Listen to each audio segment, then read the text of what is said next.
Boris Nemtsov was maybe one of the most bright persons I met in the recent 30 years. I remember him from the beginning of the 90s when he was the governor of Nizhny Novgorod region. He was completely different from all other governors. He was young, he was educated, he has no limits in discussions. He was ready to discuss openly everything. He was ready to know from you or to let you know. Boris was in the government till 98, and he made an impression of a new person in Russian power structures and Russian authorities. As he left his position, he moved towards what we call today civil society, and I would say that he spent a lot of his efforts in building really civil society in Russia.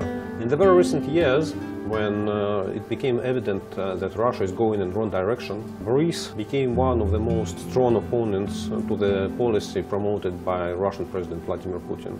And he spent a lot of his efforts to write reports, public reports, like Putin corruption, Putin results, Winter Olympic Games in tropicals. And the most last idea was to write a report about the war in Ukraine, the war that Russia promotes in Ukraine. That is a very painful episode in Russian history. And the idea of the report was to present available information. It was not investigative journalism. The idea of a report for Boris was to gather all information together and to make a report printed, because from the public opinion, from the PR point of view, what is printed is more valuable rather than what is written in internet. Unfortunately, Boris was not able to finish his idea, and as we were good friends, I felt my responsibility to help him to finish this idea.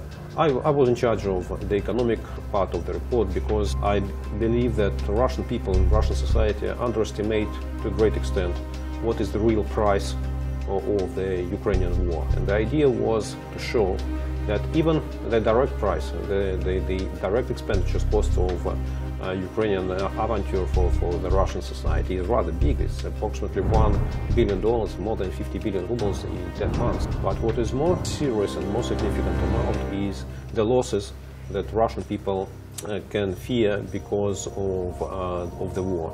First of all, Russian economy lost approximately 2% in growth in 2014-15, and that makes losses for the households' incomes of approximately 750 billion rubles. The Russian savings of the households, because of high inflation, they lost approximately 2 trillion rubles. And the idea of the report is to demonstrate that the price will go on unless Russia will stop. And please read the report, support Boris Nemtsov.